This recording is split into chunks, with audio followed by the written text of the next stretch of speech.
Magandang umaga, mabuhay! Welcome to Palawan. I'm Kristen Maycajes, your tour guide for the first day of the tour. The tour will start by departing in NAIA Terminal 1 at exactly 7:30 a.m. And the estimated time of arrival is 9 o'clock a.m. in Puerto Princesa International Airport.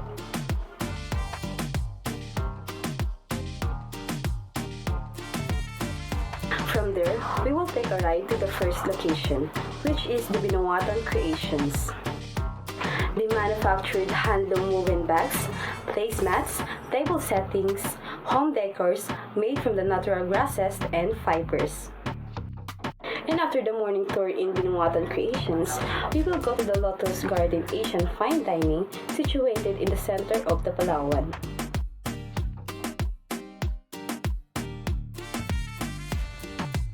After lunch, we will take a one-hour ride to one of the famous resorts in Puerto Princesa, the Sheridan Beach Resort and Spa.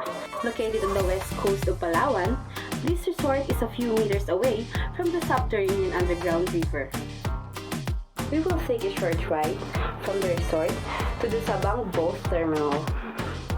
They will take us to the underground river. We will do some activities such as standard paddleboat tours, which showcase 1.5 kilometers of the underground river. We can also do a paddleboat in Sabang Mangrove Forest and Sabang Zipline and etc.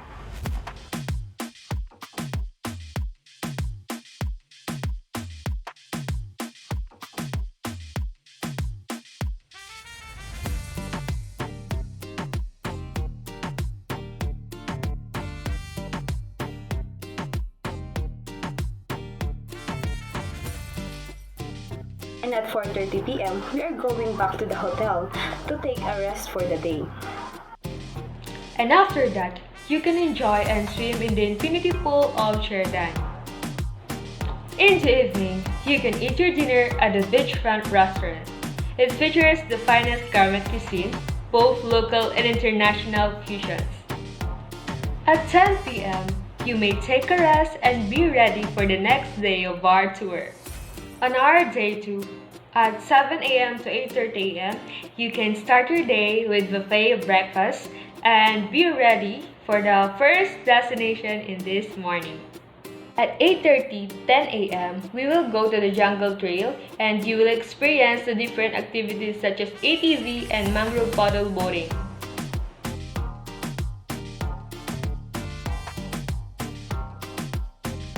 At 10 a.m. to 12 noon, we will get back to Sheridan to rest and enjoy the beauty of Sheridan. From 12 noon to 1 o'clock p.m., you can eat your lunch first and enjoy the foods. At 1 o'clock p.m. to 3 o'clock p.m., our next destination is Sabang Zipline. The zipline has 800 meters long and 100 feet above sea level that will whiz you through the air along Sabang Beach. Sabang is one of the best tourist spots in Palawan, and visiting here is one of the best things to do in Puerto Princesa. At 3 p.m. to 8 p.m., after visiting Sabang Puerto Princesa, we are now going to Buko Beach Resort, El Nido, Palawan. It is the most unique beachfront having accommodation set in Corong-Corong, El Nido. Here, we can enjoy activities and entertainment that they have, such as beach, massage, diving, fishing, canoeing, and snorkeling. At 8 p.m., dinner is ready and ready to eat. And after your dinner, you can now rest and relax for the rest of the night. Good day, travelers! We are now on day 3 of our tour. I'm Nicoros Mapalad, your tour guide for today. We will be taking our breakfast at 7 a.m. to 8 a.m. in Buko Beach Resort. Now we're going to explore one of the most famous destinations here in the Philippines, which is the El Nido Islands. This package will take you straight to our first destination, the Seven Commandos Beach. It is one of the fascinating islands here that are best enough to represent the beauty of El Nido. In our tour here, you will learn the origins of the name of this beautiful beach. Why is it called Seven Commandos Beach? Aside from that, you will be able to enjoy, relax, and swim on this beautiful clear ocean. Our next destination is the Big Lagoon in Manilok Islands. Big Lagoon is one of the most visited places in Palawan. It boasts some of the most dramatic limestone rock formations on the whole island on a scale unmatched by anything else you find in the Philippines. Our boat will stop outside the lagoon entrance and we will be transferred to the kayak and paddle it to enter the lagoon entrance. Once you enter the lagoon, there are crystal clear shallow water and you can quickly get off the kayak and have fun in the water. Next stop is in the Payong Payong Beach. This beach is one of the Manilok Island's white sand beaches.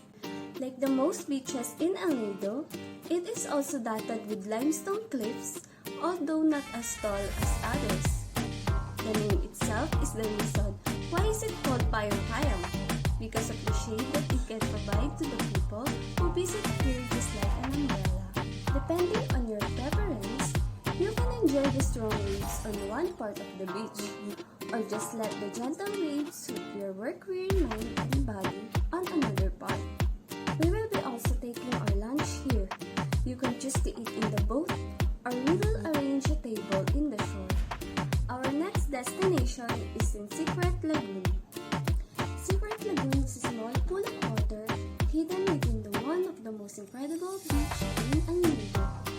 It is just a small hole in the limestone wall, and when you squeeze through, it opens up into a small pool of water, completely surrounded by the cliffs. Our last destination for this travel package is Shimizu Island.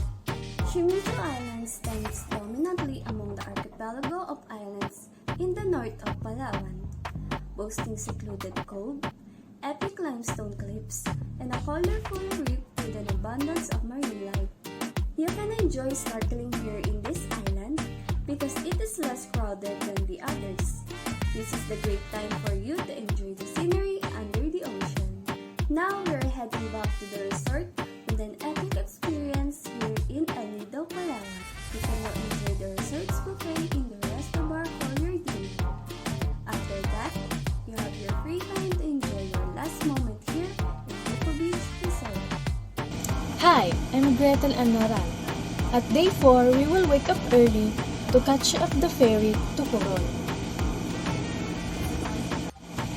From Buko Beach Resort, we are going to Montenegro Lines to Coron.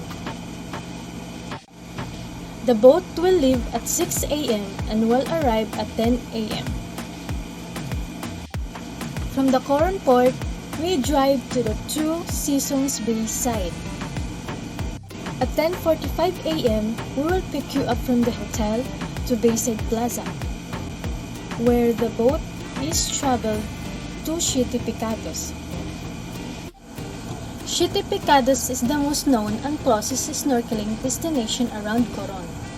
The literal meaning of the name Siete Picados is 7 sins. The legend has it that 7 sisters went swimming against their mother's will. All of them drowned, and afterwards, 7 islands appeared. 12:30 p.m. Let's take our yummy lunch at Siete Pecados, and you can choose with different affordable restaurants there. After having our lunch, we will have a 30 minutes break before we proceed leaving and going to Twin Lagoon, and it will only take 15 minutes before we get there. After arriving at the Twin Lagoon at exactly 1:15 p.m., you can enjoy island hopping tour and seeing the 2 lagoons that are separated by a really narrow cliff until 1:45 p.m. After the Twin Lagoon, we are now traveling to Kayangan Lake, and it will only take 5 minutes only. Now that you're in Kayangan Lake, you can see the cleanest lake in the Philippines, and also you can enjoy snorkeling to see the rock formations beneath the surface. After seeing beautiful rock formations in Kayangan Lake, we are now heading off Banal Beach, and it will only take 15 minutes before we go there. After arriving at Banal Beach, you can enjoy the warm water there. also the crystal clear sand, and they also offer limestone and carrots viewing. After doing all of those activities until 3:45 p.m., we are now heading to Coron Youth Club Beach, and it will only take 15 minutes. CYC Beach Resort is the last destination for today. It will last for 4 p.m. to 6 p.m. You can watch sunset in here, the moon, the stars, or even do bonfire. 6:30 to 7 p.m. is that we are heading back to Beach Resort for our dinner. Thank you!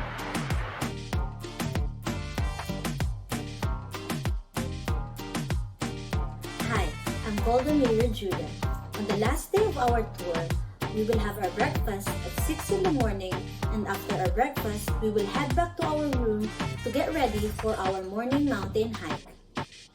At 7 a.m., we will take a short ride to Mount Tapias entrance. From there, we will take over 700 steps to reach the top. At 210 meters, Mount Tapias is the second tallest mountain and one of the most dominant features around Coron, Palawan. Towering over the poblacion, its trail is easily accessible on foot. At 9 a.m., after enjoying the view of Coron, we will now go to our last tour destination. Makinit Hot Spring is one of the very few salt water in the world. Here, you can enjoy the therapeutic pools. At 12 o'clock, we will have our lunch. After eating lunch, we will now head back to the resort.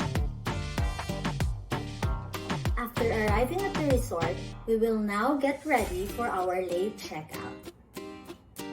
At 3 in the afternoon, we will leave the resort to go to the airport. The plane will depart from Coron to Manila at 4:50 p.m. And that's the end of our tour. Once again, mabuhay!